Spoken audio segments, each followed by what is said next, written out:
Nagpalang araw mga kap, muli po yung lingkod, General Orion. So mga kap, ipapakita ko sa inyo kung anong ginawa naming action ngayon. Na kung saan nung kahapon or bumagyo yung bagyong Enteng, so nabuksan nga to. So ginagawa namin na action, tinatapalan namin ngayon. Tara, pakita ko sa inyo.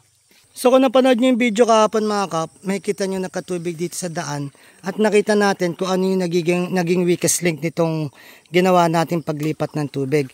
So yan, ang kasama natin si Jo Marie. Yun. At ang kasama natin dito si JM.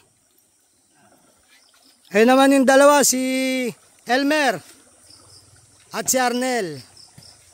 Yan. So ito po yung nakita namin weakest link kahapon. Dito siya bumutas at pumasok dito yung tubig. So ba't nga namin sinasara to? Ba't namin nililipat? Kasi mga kap, pag nandito yung tubig, sumisira dun sa daan namin.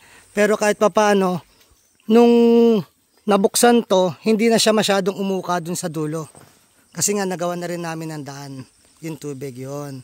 So kung makikita nyo, almost ito, tinapal namin yan, hindi nagalaw. So kahit papaano, nag-work yung ginawa namin. Pero ayun nga, nakita namin yung weakest link niya, mataas na siya. Pero sa tingin ko, signal number 1 yon. So imagine mo, signal number 2, ita times 2 mo yung taas niyan. Signal number 3, yon. So, itong weakest link, dito siya naging open. Itong side na to. Tinapalan muna natin. Tapos, naglagay tayo ng mga malalaking bato para kahit papano. Ayun yung first line of defense. So, dun muna babangga yung tubig bago niya masira ito. So, ginawa namin, mas malapad siya ngayon at mas mataas. So, action dapat ang ginagawa. Nangyari yung problema, ngayon pa lang, umagang-umaga, inaksyon na namin. Para mas maayos yung daan at hindi sumisira ng daan yung tubig. Yan, so ayan ang update natin dito mga kap. Kung nanonood kayo sa ating mga video, kahapon may kita nyo nung dumaan tayo dito, ang tubig halos andito na.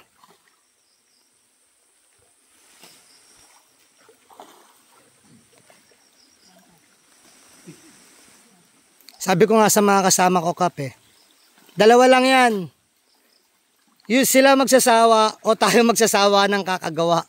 So sa tingin ko, pangalawa pa lang namin to, malayo pa, hindi pa kami magsasawa. So at least natututo kami. So kapag to nabuksan uli, makikita naman uli namin kung saan yung weakest link niya. Hanggang in the future, mapatibay na namin siya.